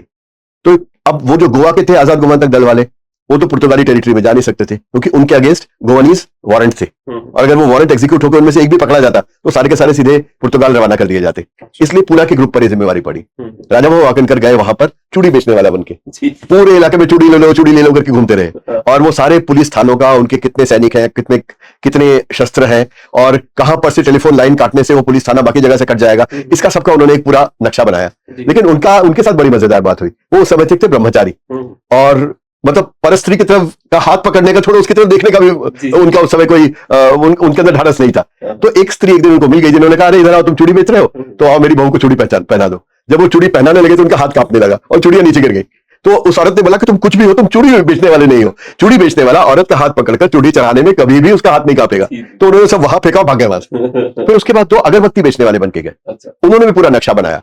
फिर एक सुधीर फड़के थे जो म्यूजिक डायरेक्टर थे मराठी फिल्म इंडस्ट्री में, उनकी पत्नी ललिताबाई फड़के वो टूरिस्ट बन के गई, और उन्होंने सिलवासा पुलिस चौकी के फोटो खींचे। उसके बाद जब फोटो खींचे तो वो पकड़ी गई, मतलब पुलिस वाला एक भागता हुआ है, कैमरा लेके कहां जा रहे हो? हाँ, she was very fair, typical Cognust woman, grey eyes, fair complexion, उन्होंने बाल कटवा के उसके लिए स्कर्ट वगैरह पहना था, ट्रेडिशनल बड़ी औरत थी वो, उसमें स्कर्ट पहन के वो गई थी। और जैसे ही उन्होंने देखा कि ये तो कैमरा अपना पकड़े जाने वाला है, उन्होंने कैमरा जमीन पे फेंका और जोर जोर से चिल्लाना शुरू कर दिया कि मैं अकेली औरत हूँ, मेरे पर इसने हाथ उठाया, ये वो पुलिस वाला इतना डर गया कि उसने कहा मां तो इसको उठा के भाग जा, बट मतलब शोर मत बजा। तो उठाया और कैमरा उठा के भागे। इनके पास सिलवासा पुलिस पोस्ट के फोटो आ गए, लेकिन वो पुलिस पोस्ट अंदर से कैसी है किसी को नहीं पता, कितने सैनिक है, उसकी क्या टोपोग्राफी है, कहां से एंट्रेंस है, कहां से एग्जिट है। तो 2 जने गए वहां पर भीख मांगने के लिए, क्योंकि beggary was band in Portuguese territories. तो उन्होंने सिलवासा के मेन चौक पे भीख मांगी। जब वो भीख मांगते हुए पहले दिन भगा दिए गए, दूसरे दिन उन पर डंडे पड़े, तीसरे दिन अरेस्ट हो गए। जानबूझ के अरेस्ट होकर अंदर गए। तो जो 2 रात अंदर रहे, उन 2 रातों में उन्होंने पूरी पुलिस चौकी का अंदर से नक्शा बना लिया। अब इनको देखिए, पूरे नक्शे अवेलेबल है इनके पास। आप किताब देखिए तो आपने देखा होगा, कई जगह इन असली नक्शे मैंने छापे हैं उसके अंदर, जो इनके जो वंशज थे शांताराम वैद्य के हाथ से बने हुए नक्शे कि कहां से एंट्रेंस, कहां पे गांव, कौन सा गांव, वो सारे नक्शे मैंने इसके अंदर दिए हैं रियल इसमें। जी बिल्कुल ऐसे नक्शे उसके अंदर दिए मैंने, तो वो सब बनाए। फिर सुधीर फड़के जी ने और ललिता फड़के जी ने वहां एक भजन संध्या की, दादरा नगर हवेली की बॉर्डर पे लवाचा नाम से एक जगह पर, अच्छा। और भजन संध्या में जो प्रमुख वहां के दादरा नगर हवेली के जो लोग थे उनको बुलाया और भजन संध्या के बाद उनको बताया कि हम कुछ करने वाले हैं पुर्तगालियों के खिलाफ, क्या आप हमारा साथ देंगे? कुछ लोग उनमें से भी मानने हो गए। अब आप देखिए, अब इनके पास शस्त्र भी आ गए, हैदराबाद से इन्होंने खरीदे, पैसे भी आ गए जो लता मंगेशकर ने रिलीज किया। मैं उसके ऊपर मैं जाता हूँ बट एनीवे, हम इस स्टेज पे कहते हैं उनके पास इस स्टेज पे उनके पास शस्त्र भी थे और थोड़ा बहुत पैसा भी था और मनुष्यबल भी आ गया, है ना, और लोकल कंडीशंस पता चल गई, इंटेलिजेंस मिल गई और लोकल लोगों का सपोर्ट मिल गया। अब इन्होंने हमला किया। पहले छोटी छोटी चौकियों पे किया, नरौली चौकी ली, पिपरिया चौकी ली, एक दो छोटी चौकियां और ली जिस पर जो उन्होंने लिबरेट करी। वहां किसी में 9 पुलिस वाले थे, किसी में 7 थे, और ये 12, 14, 16 जाते थे तो उनको ओवरपावर कर लेते थे वो। लेकिन जब ये पहुंचे Silvassa, Pipariya was on the border of Silvassa. Silvassa is the capital of Dadra Nagar Haveli, that whole union territory. वहां पे उनका एडमिनिस्ट्रेटर बैठा था, कैप्टन फिदाल्दो। तो जब वो वहां पहुंचे तो उन्होंने, उनके कुछ जासूस उस आर्मी में भी थे, तो उन्होंने आके बताया कि फिदाल्दो बहुत डर गया है क्योंकि आपने जगह जगह कम्युनिकेशन लाइंस काट दी हैं। उसको ये अंदाजा नहीं कि कितने लोग हमला कर रहे हैं, उसको लगता है कि कोई बहुत बड़ी फौज हिंदुस्तान की हम पर हमला कर रही है। इसलिए उसने सारे पुर्तगाली सेनानियों को सिलवासा बुला लिया है और सिलवासा पुलिस चौकी के सामने 16 फुट ऊंची रेत की बोरियों की दीवार बना दी है और उस दीवार में से वो बंदूकें बाहर निकाल के खड़े हैं। आप जैसे ही सामने से जाओगे 15 सेकंड, आधे मिनट में, 1 मिनट में आप सब भून दिए जाओगे। तो जब उन्होंने ये देखा तो उन्होंने कहा कि भाई फ्रंटल अटैक तो हो नहीं सकता, 275 लोगों पे कैसे फ्रंटल अटैक, 350 लोगों पे आप कैसे फ्रंटल अटैक करोगे? 300 लोगों पे समझो आप, क्योंकि कुछ उन्होंने पहले भी अरेस्ट कर लिए थे। आप तो हो 22, 23, 24, मैक्सिमम 27, 28 की गिनती, आप कैसे अटैक करोगे आप उनको? तो ये लोग पूना गए।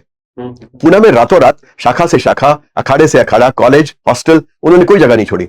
हर जगह ये गए और हर जगह जाके राजा भाऊ वाकणकर ने कहा कि भाई देश का काम है, जान जा सकती है, किसी को बताना नहीं है और आज रात को चलना है, आप लोग चलोगे क्या? इतनी सी बात पे उनकी इतनी वक्त थी कि 100 लोग तैयार हो गए और 100 के 100 रातों रात उन्होंने ट्रकों में भर के, जीपों में, बसों में भर के पिपरिया ले आए on the border of Silvassa. और अब सवाल यह है कि ये 100 आ तो गए, आता तो इनको कुछ भी नहीं। उनको तलवार भी नहीं किसी ने उठाई, कोई डंडा लेके आया, कोई किचन नाइफ लेके आया, कोई किसी बस कुछ भी नहीं है। अब इनका इस्तेमाल कैसे किया जाए? तो उन्होंने बहुत चालाकी का, निमी कावा का एक बहुत एक्सट्रीम एग्जांपल सेट किया। इन्होंने रातों रात सिलवासा पुलिस चौकी के चारों तरफ 25-25 लोगों, 26-26 लोगों के ग्रुप बना दिए और हर एक के आगे अपने में से शस्त्रधारी एक एक दे दिया और ये उनको दे दिए कनस्तर और इनको दे दिए दिवाली के पटाखे। और ये कहा कि जब ये तुम्हारा नेता हवा में फायर करेगा तुमने केवल वो पटाखे चला के और कनस्तर में डाल दें और भारत माता की जय, इंकलाब जिंदाबाद, पुर्तगालियों भाग जाओ वगैरह नारे लगाने, खूब शोर मचाना है। तो वो उन्होंने पूरी रात किया और पुर्तगालियों को बार बार, क्योंकि कनस्तर में जब पटाखा फूटता है ऐसा लगता है जैसे 303 के राइफल की गोली चली हो। अब ये पुर्तगाली कैप्टन अंदर अपने 250-300 लोग लेके बैठा है, लेकिन वो कहता है मेरे आगे इतनी बड़ी फौज है जिसके पास इतना असला है कि पूरी रात हवा में फायर कर रही है, यानी देखिए कितनी मजबूत फौज आई है। तो वो डर गया और डर के वो अपने 175 सबसे बढ़िया लोग लेके, पीछे दमन गंगा बहती थी उसकी परली साइड जाके खड़ा हो गया और यहाँ 75 लोग छोड़ दिए। अब वो तो वैसे ही बेचारे डिमोरलाइज कि भाई हमारा नेता तो भाग गया, हम ही रह गए मरने के लिए, ये सारी फौज आएगी तो क्या होगा। तो सुबह सुबह भी ये हवा में फायर, इनके मतलब पटाखों से हवा में फायर चालू रहे और 12-14 लोग जो इनके मुख्य थे, जो कोर ग्रुप के थे, जिनको शस्त्र चलाने आते थे, वो पीछे से चौकी पे चढ़े एक फायर एस्केप से, उसकी छत पे गए, छत से पिछले वरांडे में छलांग लगाई। एक बंदे ने चौकी का पिछले का दरवाजा खोला और बाकी सबने पीछे से चलकर जो सामने की तरफ देखते हुए 75 लोग खड़े थे उन पर गोली चलाई। तो जब पीछे से फायरिंग आने लगी और ये जो 100 लोग खड़े थे ये सारे के सारे उन दरवाजों में से नारे लगाते हुए अंदर आए, तो इन 75 लोगों को लगा कि पूरी फौज पीछे से अंदर आ गई, उन्होंने हथियार डाल दिए। इन द प्रोसेस एक बंदे का हाथ काटा, एक दो को बायोनेट किया, एक को मारा। इतना तो वायलेंस हुआ लेकिन बाय एंड लार्ज कुछ नुकसान नहीं हुआ। इनको हमारी तरफ वालों कोई नुकसान नहीं हुआ क्योंकि तो पीछे से सरप्राइज अटैक इन्होंने किया था। It was over with in minutes और वो 75 के 75 ने बंदूकें डाल दी और सरेंडर कर दिया। This reminds me of Bangladesh Dhaka का जो फॉल जी, सिमिलर फॉल ढाका का भी था। जी तो वो हुआ and that is how Silvassa was captured. Silvassa was the capital, Silvassa was liberated and these people gradually took over the administration. लेकिन अब मेन तो डेंजर जो था was captain फिदाल्दो and his assistant lieutenant Furtado, they were standing on the other side of the river. अब उन्होंने देखा कि यहाँ कोई फौज नहीं है, तो 12-14 लड़के लफंडर से आ गए बंदूकें पकड़ के और ये चढ़ गए और हमारे सारे बंदों को इन्होंने सरेंडर करा दिया। तो कैप्टन ने ऑर्डर दिया कि कल सुबह जाएंगे, इनको सबको खत्म करके और हम वापस ले लेंगे। अब इनको तो पता था 22-24 लोगों को कि भाई बाकी तो बच्चे हैं, इन्हें तो कुछ मालूम नहीं है, लेकिन हमें मालूम है कि अगर इसने क्रॉस कर लिया तो हम में से एक भी नहीं बचेगा। तो ये नदी के इस तरफ खड़े हो गए, ना खाना खाया था क्योंकि गांव वाले कोई उस समय मदद करने को तैयार नहीं थे। किसी के पास एक रोटी थी, किसी के पास आधा प्याज था। वो खा के अपने बंदूकें लेके एक तरफ खड़े हो गए कि इसको पार नहीं करने देंगे जब तक हमारी जान में जान है, क्योंकि पार ये कर गया तो सब मरे। अब जाहिर था कि जब वो 250 पार करके आते तो इनमें से कितनों को मार देना था इन्होंने, they would have died for sure. लेकिन इनकी किस्मत ने साथ दिया और रात को फ्लैश फ्लड आ गया दमनगंगा में, बहुत बारिश आई और इतना जबरदस्त फ्लड आया कि 3 दिन तक वो पार नहीं कर पाया और वो बारिश में उधर खड़ा रहा और ये बारिश में इधर खड़े रहे। इनकी हिम्मत नहीं टूटी, उसकी हिम्मत टूट गई। उसके तो सारे किराए के सोल्जर थे ना जी, ये देश के लिए आए थे। हाँ, they had a purpose, they had a larger objective. तो उन्होंने कहा कि भाई हम ऐसे नहीं खड़े रहेंगे, बड़ा अंतर है, you have purpose and you have arms. You have arms. Doesn't उसके डजंट मैटर आपके पास। देखिए मैं बार बार लोगों को कहता हूं जब पॉडकास्ट या बातचीत होती है, मैं कहता हूं कि मैं अंग्रेजी भाषा में लिखता हूं, लेकिन अंग्रेजी भाषा में कई ऐसी भावनाएं जिनको लिए कोई शब्द नहीं है। जी, जैसे एक अंग्रेजी भाषा में शब्द नहीं है, वो हिंदी उर्दू का मिश्रित शब्द है जो है जज्बा। जी, जी. और जज्बा वर्ड के लिए आप किसी भाषा में कोई ट्रांसलेशन, जिस तरह धर्म का अनुवाद नहीं हो सकता शब्द का, वैसे ही जज्बा शब्द का भी अनुवाद नहीं हो सकता। इनके अंदर जज्बा था, उनके अंदर कुछ नहीं था, वो भाड़ोत्री थे, किराए के थे। अरे एक शब्द है फिलोसफी, जी अंग्रेज फिलोसफी बोलते हैं जी, there is a way of doing philosophy. Correct. हमारे कहा दर्शन शास्त्र, दर्शन शास्त्र, दर्शन शास्त्र is not philosophy, not philosophy, exactly. बहुत बहुत फर्क है, बहुत बहुत फर्क है। अब स्वधर्म का आप क्या ट्रांसलेशन करेंगे? You know ordained duty, ordained duty क्या है, कैसे सोचेंगे आप, किस आधार पर सोचेंगे ऑर्डेन ड्यूटी क्या है? तो ये चीजें तो बहुत बड़ी बड़ी हैं। तो उसमें ये हुआ कि वो उन्होंने कहा कि भाई हम यहाँ नहीं खड़े होंगे, हमें तो किसी चौकी पे स्टैंड लेना है। तो वहां से वो 14 किलोमीटर पीछे हटे और खानवेल नाम की जगह पे एक चौकी पे उन्होंने स्टैंड लिया। I can see Khanvel. हाँ 12-14 किलोमीटर पीछे खानवेल में लिया। अब खानवेल में क्यों स्टैंड लिया? क्योंकि उसके पास एक डिस्टिलरी थी जो एक केनी फैमिली चलाती थी, जो सप्लायर थे पोर्चुगीज के। सो दे वर ऑन देयर साइड। उनको पता था यहाँ से दारू भी मिलेगी, पानी भी मिलेगा, खाना भी मिलेगा। और वो खानवेल की चौकी जो थी वो थोड़े से हिल पे थी, तो इनकी पोजीशनिंग ऊपर हो गई और रेवोल्यूशनरीज नीचे हो गए कि इनकी गोली उनको नहीं लगेगी, लेकिन उनको इनकी लग जाएगी। तो ये हुआ और वो वहां पे जाके उन्होंने स्टैंड लिया। लेकिन मीनवाइल सिलवासा, पिपरिया, नरोला इन सब जगहों पे उन्होंने अपना राज्य स्थापित कर लिया और उन लोगों को बुलाया, उनके पोस्टमास्टर को बुलाया, उनके जज को बुलाया, उनके वकील को बुलाया, सबको बोला कि भाई आप हमारे लिए काम करोगे क्या? कुछ लोग उसमें एग्री हो गए और एक एडमिनिस्ट्रेशन सिलवासा से चालू हो गया। लेकिन खतरा टला नहीं था, खतरा सिलवासा में अब भी था। अब ये जो कोर ग्रुप था, प्रभाकर सिनारी, राजाभाऊ वाकणकर, नाना काजरेकर, प्रभाकर वैद्य, शांताराम वैद्य, जो कोर ग्रुप था, इन्होंने कहा अब हमें जब तक उसको खत्म नहीं करेंगे तब तक हमारा ये आजादी पाना कोई मायने नहीं रखता। वो जब चाहेगा चल के आएगा और हमें साफ कर देगा। उस समय इंडियन गवर्नमेंट से कोई सपोर्ट नहीं आया, zero support. No Patel, no Nehru, nobody came to support। Morarji Bhai Desai ने सिर्फ इतनी सपोर्ट करी कि उनके पुलिस ने चारों तरफ से कॉर्डन लगा रखा था दादरा नगर हवेली को। तो क्योंकि कम्युनिस्टों ने दादरा आजाद करवाया और मोरारजी भाई की कम्युनिस्टों के मन में से ऐसी थी, तो मोरारजी भाई ने सिर्फ उनको ये कहा कि भाई कम्युनिस्ट सिलवासा ले, इससे पहले तुम ले लो, मैं अपना कॉर्डन हटा दूंगा, तुम अंदर घुस जाना, लेकिन अगर तुम अंदर मारे गए तो तुम्हारी लाशें लेने भी कोई नहीं आएगा, तो इस रिस्क पे तुम्हें जाना है तो चले जाओ। उस रिस्क पे वो लोग अंदर घुसे। तो there was a tacit support, at least as far as the entry permission was concerned. इसके अलावा कोई सपोर्ट नहीं था। अब इसके बाद कहानी इंटरेस्टिंग होती कि वो खानवेल में बैठा, उसको भी हराना है। तो ये दो हमारे मेन कैरेक्टर्स प्रभाकर सिनारी और Rajabhau Wakankar along with support troop 22-23 लोगों ने उन 175 लोगों को जो उस खानवेल में थे चेज किया। अब बहादुरी की पराकाष्ठा देखिए आप, 175 है फुली आर्म्ड और 22-23 खुले मैदान में उनके पीछे जा रहे हैं और उनके खानवेल पुलिस पोस्ट को सराउंड करके चारों तरफ से उस पर फायर कर रहे हैं। अच्छा। अब जबकि इनके पास आर्म्स भी लिमिटेड है, लोग भी लिमिटेड है और वो ऊपर से कर रहे हैं। लेकिन एक रात तक जब ये लड़ाई चली तो उन्होंने देखा कि ये लड़ाई अपन जीत नहीं सकते, क्योंकि वो ऊपर है, हम नीचे। कभी तो हमारी एमिनेशन खत्म होगी, जिस दिन खत्म होगी वो आके हमको खा जाएंगे। तो इसलिए नाना काजरेकर उनमें से जो एक थे वो गए जेतरूबेन घूम के पास, जिनका मैंने पहले जिक्र किया था। वो वहां की ट्राइबल एक तरह से क्वीन थी। अब ये ट्राइबल्स जो थे ना, इनका मनोबल टूटा हुआ था बहुत बुरी तरह से, कि एक तो कई सालों तक पुर्तगालियों ने इन पर राज किया था। ट्राइबल क्वीन आपने बोला, हाँ। और हमें बार बार यकीन दिलवाया जाता है कि महिलाओं की बड़ी हालत खराब थी हमारे देश में, उन पर बहुत अत्याचार किए जाते हैं। इस केस में तो जेतरूबेन घूम तो इतनी स्ट्रांग पर्सनालिटी थी कि हाँ, आप किसी को बहुत है। अगर आप मुस्लिम में भी लेते हैं तो रजिया सुल्तान क्या कम ताकतवर थी, वो एक बहुत बड़ी एडमिनिस्ट्रेटर, बहुत बड़ी होकर गई है। हमें यकीन दिलवाया जाता है बिल्कुल हालत खराब नहीं थी, वो तो उतनी सशक्त थी, मतलब जितनी कोई और भी किसी देश की। बल्कि मैं तो कहता हूँ महिलाओं को हमने सबसे पहले वोट का अधिकार दिया, उसके कई साल बाद तो अमेरिका में मिला। हमें तो पहले दिन से अधिकार महिलाओं को था, बराबर का अधिकार था उनको वोट देने का। तो हम कई मामलों में हम महिलाओं को अधिकार देने में कई बहुत फॉरवर्ड रहे हैं compare to all other countries. तो नहीं, वो जेतरूबेन घूम के पास गए। अब जेतरूबेन घूम इतनी स्ट्रांग पर्सनालिटी थी कि जब पुर्तगालियों का राज था तब भी अगर खानवेल पुलिस चौकी में जाने पर उनका पुलिस अफसर उठकर सैल्यूट नहीं करता था तो लात मार के उसकी कुर्सी गिरा देती थी। इतने उसके अंदर दम था, उसके अंदर जज्बा था वो। लेकिन बाकी ट्राइबल्स का मनोबल टूटा हुआ था, क्योंकि ये ट्राइबल्स ने गोदावरी में पारोलेकर, जिनका आपने पहले जिक्र किया, कम्युनिस्ट नेता थी, उनके अंडर इन्होंने भी एक फौज बनाई थी, जिन्होंने यूनाइटेड गोवंस के साथ मिलकर, जो एक लेफ्टिस्ट ऑर्गेनाइजेशन थी, दादरा लिबरेट किया और वो कुछ गांव में घुसाए थे उस तरफ से। लेकिन जब ये कैप्टन रिट्रीट कर रहा था सिलवासा से खानवेल, तो इनका आपस में एक जगह सामना हुआ। उन्होंने इनको चैलेंज किया, ट्राइबल्स ने कम्युनिस्ट के अंडर। और कैप्टन जो था ये एरोगेंट थे, क्योंकि ये ट्राइबल्स को तो इंसान ही नहीं समझते थे। ये क्या है, लगाओ मशीन गन, उड़ा दो इनको। तो इनके 3 मशीन गन लगा के इन पर फायर किया गया, उसके कारण उनके कई लोग मर गए। प्रोबेबली सब मशीन गन्स थी बोलते हैं उनको। तो उस समय वो फायर किया गया उनपे और वो लोग उनके काफी हताहत हुए। तो ट्राइबल्स हार के बिखर गए थे। तो उस रात को नाना काजरेकर ने और जेतरूबेन घूम ने, जेतरूबेन माइंड घोड़े पे चलती थी, वो घोड़ा था उसके पास, उसमें घोड़े थे। इसने एक घोड़ा नाना को दिया और एक घोड़ा खुद दिया और घोड़े से गांव टू गांव गए और हर एक गांव जाके कहा कि एक बार तो अपनी जो हार हो गई, आज फिर मौका है। अगर आज इसको भगा दिया तो जीवन भर की आजादी, और आज नहीं भगाया तो जीवन भर की गुलामी, चलो निकल के आओ। उसकी आवाज पर हर गांव में से लोग निकल निकल के आए। कोई कट्टा लेके आया, कोई तीर कमान लेके आया, कोई लाइसेंस राइफल लेके आया, और ऐसे 100-150 ट्राइबल निकल आए। और इन ट्राइबल्स ने इनके साथ मिलकर उस पुलिस चौकी को सराउंड किया और उसमें गोलियां मारी। अब फायदा क्या था जितने घूम के होने का? लोकल थी, ट्राइबल थी, उनको पता था कौन से पेड़ पर से गोली अंदर जाएगी, कौन से चर्च के स्पायर पे चढ़ने से गोली अंदर जाएगी, कौन से बिल्डिंग पे खड़े होकर गोली अंदर जाएगी। तो पुर्तगाली बीच में चारों तरफ ये और ऊपर से फायर कर रहे हैं। तो दूसरे दिन में पुर्तगालियों को समझ में आ गया कि ये लड़ाई अपन नहीं जीत सकते, और जिस दिन अपनी एमिनिशन खत्म हो गई उस दिन ये सारे आएंगे और हमारे तो टुकड़े टुकड़े कर देंगे। जिस तरह का हमने इनके ऊपर अत्याचार किया है उसका इन्होंने बदला निकाला तो हमारे तो शरीर के चिथड़े हो जाएंगे।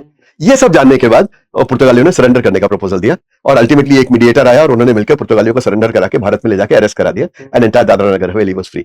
So they all were arrested in India. They were arrested. They surrendered before Nagarwala. Nagarwala was DIG of CR, the Reserve Police, State Reserve Police, Achha. and then they were deported to Goa. Such a beautiful story. It's a- make a movie out of it. Fingers crossed. I do hope it becomes a movie. अच्छा, but problem पता है क्या होती है? तो ये जो Urdu would Bollywood है वो कभी नहीं चाहेगा कि इस तरह फिल्में बनाई। नेशनल प्राइड आ जाता है और नेशनल प्राइड से दूर दूर होता है। मैं एक लाइन लिखी है मैंने, आपकी मकान घर का करियर एज अ जी। स्पाई बहुत जल्दी खत्म हो गया। जी जी जी, आपने बहुत interesting career as spy was over before it. absolutely. बहुत इंटरेस्टिंग लाइन लिखी है आपने। दादरा और नगर हवेली की आजादी में आरएसएस स्वयंसेवकों, आजाद गोमांतक दल, कम्युनिस्टों और स्थानीय आदिवासियों का अनोखा गठबंधन शामिल था, जिसमें लता मंगेशकर, मोहम्मद रफी जैसे सांस्कृतिक हस्तियों ने भी फंड रेजिंग कॉन्सर्ट के जरिए योगदान किया। जी। इनको मालूम था कि क्यों योगदान किया जा रहा है, उसके बाद भी उन्होंने योगदान किया उसमें। बिल्कुल। इसमें जो अलग अलग दृष्टिकोण और योगदान है, इसको आपने हर समूह की भूमिका बताई है, विशेष रूप से लता मंगेशकर, और इनको उस योगदान के बाद क्या प्रॉब्लम फेस करना पड़ा और कैसे किया उन्होंने योगदान? जी जी।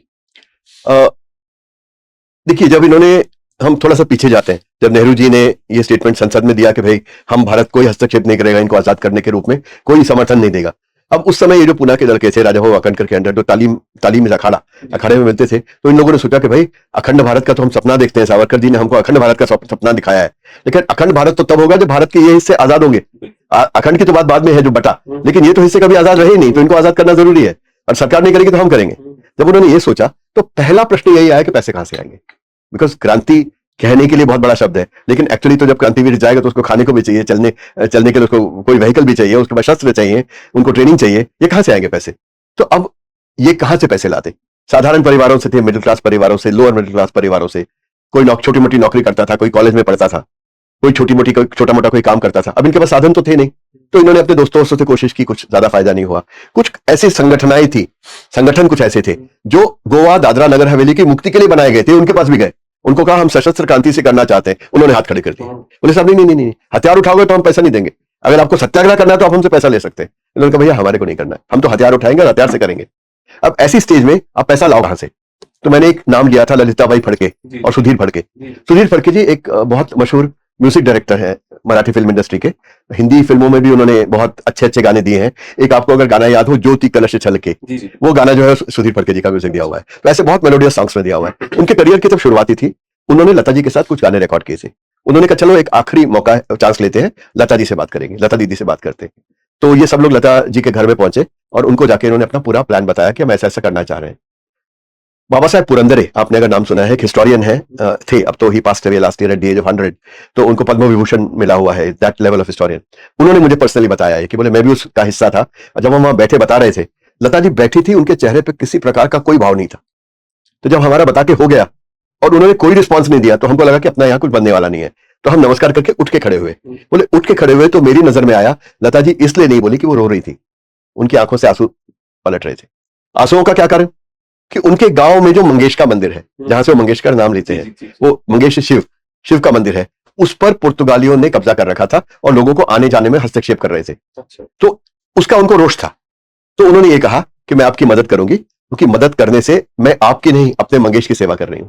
तब उन्होंने एग्री किया कि बोले पैसे तो मैं आपको नहीं दूंगी, क्योंकि वो इलीगल एक्टिविटी हो जाएगी भारत सरकार के नियमों के अनुसार, लेकिन मैं पुणे में एक कॉन्सर्ट करती हूँ, उस कॉन्सर्ट के लिए कुछ नहीं चार्ज करूंगी, और जो भी उसका जो पैसा मिलेगा वो सारा का सारा आप अपने काम के लिए यूज कर सकते हो। उन्होंने मोहम्मद रफी जी के पास भेजा। उनकी भी कहानी बहुत छोटी सी लेकिन बहुत रोचक है। विच इज रफी जी के पास गए तो लता जी ने कहा था, इसलिए रफी जी तुरंत मान गए कि भाई मैं चलूंगा। जब वो चलने के लिए मान गए तो नाना काजरेकर जी उठ के जाने लगे। रफी जी ने उनको वापस बुलाया, बोला कहां जा रहे हो? तो उन्होंने कहा कि मैं आपकी बॉम्बे पुणे टिकट कराने जा रहा हूं। तो रफी जी ने उनके कंधे पे हाथ रखा और कहा कि ये देश जितना तुम्हारा है उतना मेरा भी है, अगर तुम जान की बाजी लगा सकते हो तो मैं क्या एक रेलवे टिकट खरीदने लायक नहीं हूं? तो फिर ये कॉन्सर्ट हुआ, उस कॉन्सर्ट में से पैसा रेज हुआ। पर वो लेकिन उनको इंटरेस्टिंग था कि वो कॉन्सर्ट से पहले लता जी का एक्सीडेंट हो गया। जी जी, एक बार पोस्टपोन हुआ वो, एक बार पोस्टपोन हुआ। कॉन्सर्ट में बहुत मुश्किलें आई, वो आप किताब में पढ़ेंगे जी, जी। कि जगह कैसे बुक हो, सही जगह कैसे मिले, सस्ते में कैसे मिले। इनके पास तो लता मंगेशकर का कॉन्सर्ट ऑर्गेनाइज करना कोई आसान बात है, उसकी पब्लिसिटी भी करनी चाहिए, वेन्यू भी मिलना चाहिए। तो जहां पे इन्होंने करने का सोचा, वहां पे पृथ्वी थिएटर्स का एक थिएटर फेस्टिवल चल रहा था, और जिन्होंने वो टेंट्स लगाए थे और वहां कुर्सियां वगैरह प्रोवाइड की थी, वसंतराव झांझले, वो इनके गुट में से एक थे। और इत्तेफाकन जिस दिन इनको करना था कॉन्सर्ट, उसी दिन एक नाटक कैंसिल हो गया था। अच्छा। तो वसंतराव जी ने लता जी का नाम यूज कर और पृथ्वी थिएटर से परमिशन ले ली कि यहाँ पे हम एक लता जी का कार्यक्रम कर रहे हैं, और उसी वेन्यू में बहुत सस्ते में इनका कार्यक्रम हो गया। लेकिन उस दिन जो है वो एक्सीडेंट हो गया लता जी का, जी, जी, जी। और लता जी पहुंच नहीं पाई। बहुत बड़ा एक वो चला कि भाई कैसे होगा, क्राउड अनमैनेजेबल हो जाएगा, लोग पत्थर मारेंगे, करेंगे। Sorry to interrupt you, but when I was reading that section, तो मेरे मन में चल रहा था कि when I was reading it, मैंने देखा, मैं सच बता रहा हूँ आपको, देखा हो गए ना बॉलीवुड वाले, पता नहीं रियल एक्सीडेंट हुआ भी होगा, and I'm still reading it, I'm still reading it, पता नहीं हुआ होगा नहीं होगा, इन्होंने सोचा होगा छोड़ो यार, कौन जाएगा, एक्सीडेंट पड़े, छोड़ो हटाओ। बट लास्ट में नहीं यार, सॉरी, ये सही थी। जी, वो क्योंकि वो उनको उस समय पुलिस जबरदस्ती घर वापस ले गई, और जैसे ही वो अपने घर वापस पहुंचे, दोबारा गाड़ी में बैठी और दोबारा चल पड़ी, पहुंची लेट, लेकिन तब तक कॉन्सर्ट कैंसिल हो गया था। और इसमें भी सुधीर फड़के जी का कैरेक्टर दिखता है कि उनको सबने कहा आप जाके कुछ भी कह दीजिए, ऐसा करते हैं, झूठ बोल दो, आधा हो जाएगा, फिर चले जाएंगे, कुछ बता देंगे। तो उन्होंने कहा नहीं, ये पब्लिक जो है मेरा दैवत है, मैं अपने देवता के साथ झूठ नहीं बोल सकता, मैं जाके ईमानदारी से बता दूंगा, उसके जो भी कॉन्सिक्वेंसेज होंगे मैं लेने को तैयार हूं।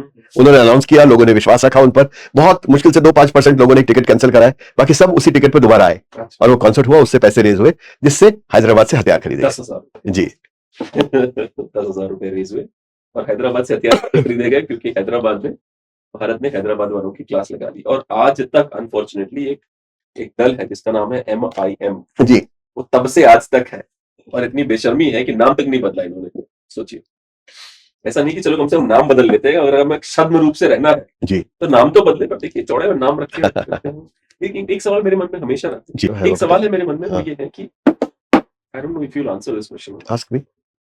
The Kshatriyas, be it from Maharashtra, be it from चाहे वो महाराष्ट्र के हो, चाहे वो उत्तर प्रदेश के हो, चाहे वो कहीं के भी हो, इंक्लूडिंग हैदराबाद का नाम, ठीक है, किसी ने अपने मन से, जैसे जैसलमेर के राजा ने अपने मन से बोला आज आपके ये भारत देश में हम शामिल होना चाहते, सबने लगभग काफी लोगों ने अपने मन से बोला हम शामिल होना चाहते हैं। जी, हैदराबाद को जबरदस्ती लिया गया। जी, हैदराबाद, जूनागढ़, कश्मीर और जोधपुर, जी, ये सारे थे जो नहीं होना चाहते थे। हाँ।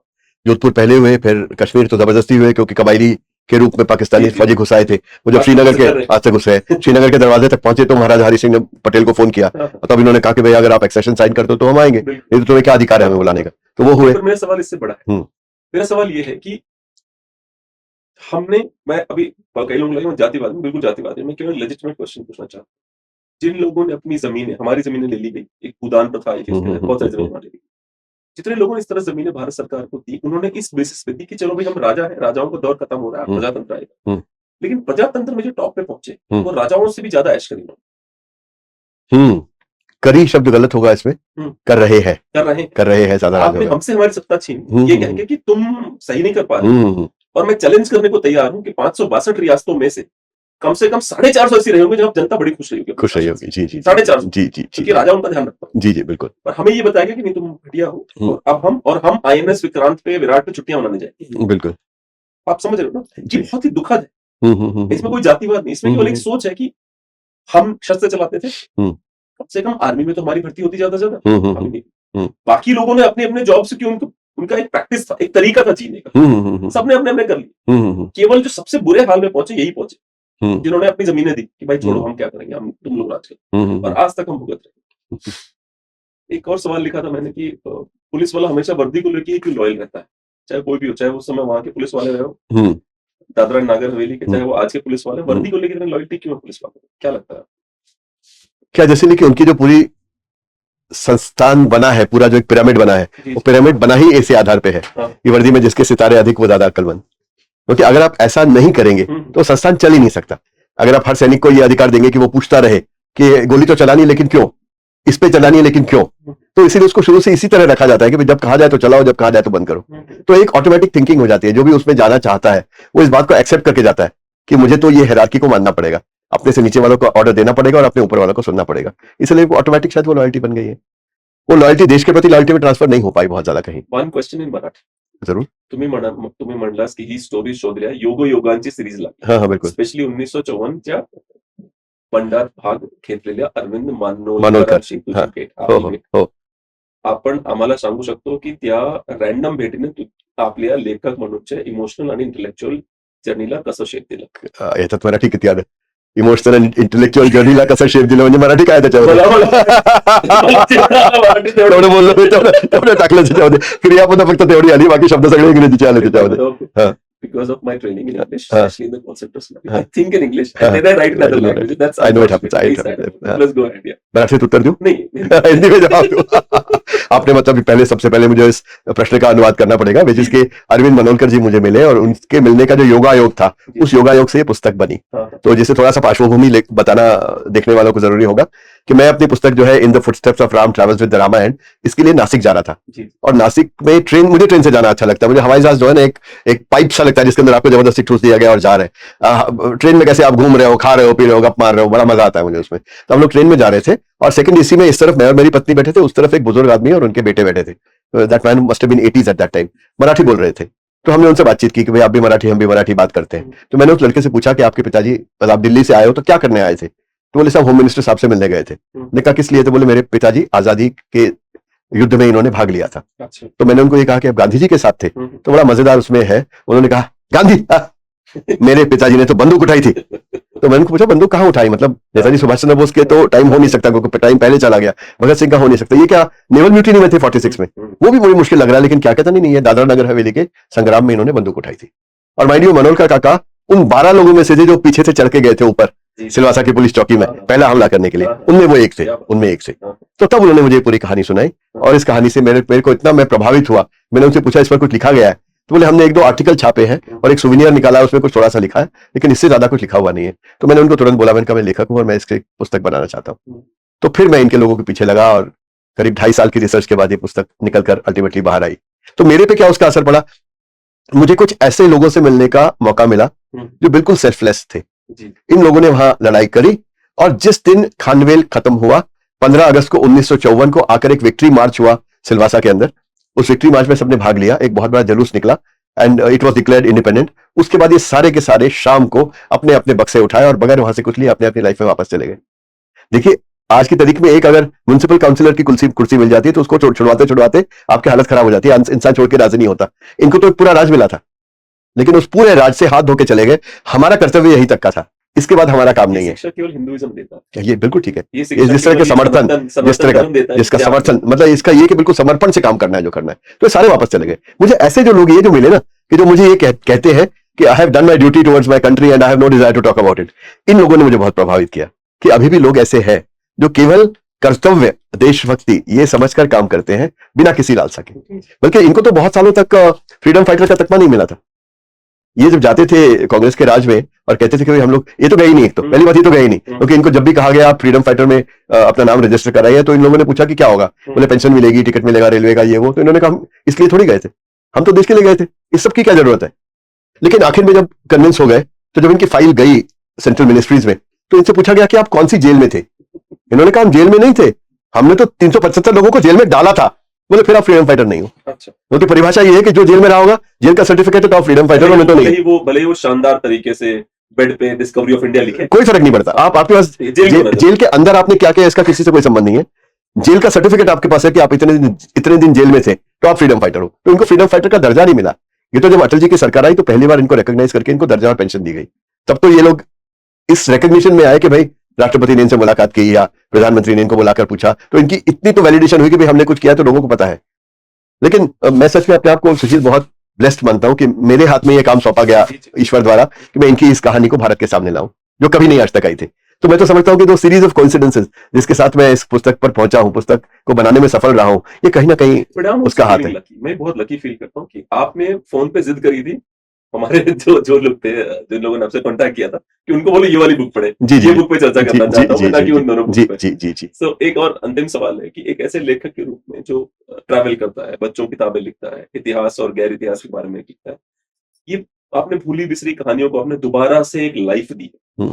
क्या उम्मीद करते हैं आप ये किताब लोगों तक उस तरह से पहुंच पाएगी या पहुंच पा रही है जैसे आप चाहते थे? दो अलग अलग सवाल है. क्या बहुत लोगों तक पहुंच पा रही है? हाँ. क्या सही लोगों तक पहुंच पा रही है? हाँ. दादरा नगर हवेली में तो आप समझिए कि सबसे बड़ा मेरे लिए थैंकफुलनेस का, जॉय का मोमेंट वो रहा कि जिस दिन मैं दिल्ली में किताब इंडिया इंटरनेशनल सेंटर में रिलीज हुई, तो बुक रिलीज को वहां के कई अखबारों ने कवर किया, कुछ 27 अखबारों में उसकी न्यूज आई। तो दादरा नगर हवेली में बहुत लोगों ने उसको खरीदा और अमेजोन ने 3 दिन में डिलीवर किया। चौथे दिन सवेरे मुझे एक लड़के का लवाचा से फोन आया कि सर मैं लवाचा में रहता हूं, मैंने किताब परसों ऑर्डर की थी, कल शाम को मुझे मिली, मैंने सिर्फ उठाई और पूरी रात में उसको पढ़ता ही रह गया और सुबह मुझे रियलाइज हुआ कि मैं अपने इतिहास के बारे में कुछ भी नहीं जानता था जो आप जानते हैं। और मैंने जो है वो आपको फोन किया जानने के लिए और आपको धन्यवाद देने के लिए कि मैं जिस धरती पर खड़ा हूं, मैं क्यों खड़ा हूं, ये मुझे आज पता चला है। तो इस तरह वहां पे बहुत हुआ है। वहां के कलेक्टर ने मुझे फोन करके कहा कि I been collector of Daman for last 8 years but I didn't know something so big had happened. मतलब ये उन लोगों में बहुत अच्छी तरह पहुंची है, लेकिन क्या जनमानस तक, मतलब पूर्वी भारत में, दक्षिणी भारत में सब जगह गई है? नहीं, बाकी किताबों जितनी नहीं गई, क्योंकि कई लोगों ने नगर हवेली दादरा पढ़कर ये एक मन में वो बना लिया कि ये तो बहुत एक भारत के एक छोटे से हिस्से के बारे में है जिससे हमारा कोई लेना देना नहीं, हमको नहीं उठाएंगे। तो जिस तरह ये मेरी किताब 20-25-30 हजार कॉपियां बिकी, उस लेवल की शायद वो नहीं बिकी है, लेकिन मुझे संतुष्टि है कि जिन लोगों ने उठाई, उसने हर किसी ने उठाकर ये कहा कि ऐसी लाजवाब किताब हमने नहीं पढ़ी या बहुत अच्छी किताब पढ़ी। Thank you very much, thank you very much, thank you very much. And I hope once it becomes a web series और a movie, then the interest will be kindled again. Then the interest will be kindled again, which is what is being currently negotiated. Yeah. और बस I think we are done. और मुझे एक आपसे book sign करवानी थी। बिल्कुल बिल्कुल, बाकी 2 मैं खत्म कर लूंगा, सो आई विल जी। Call you for this one and excellent ठीक excellent, है ना। और thank you so much for coming George. Thank you, It was just a wonderful thank you so much, great pleasure, great I pleasure. want you to keep recording this the book signing thing. Yeah, and take a few still pictures please. So he will I would like to do that also, and he will make sure. yeah, thank you. He will make- Yes.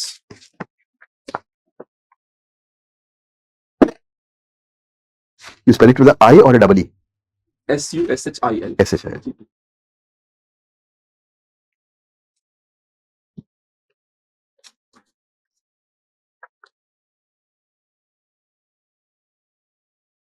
This is one.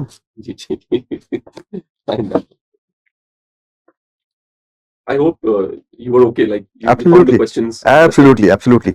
Some of them were quite challenging for me. My father, he passed away last year on September the 10th. He taught me one thing. Your soul is great only you can speak your mind. Otherwise, you're dead. I speak my mind. I don't care which government thinks what, thinks how. We have got IT notices as well because we said few things some people did not like her.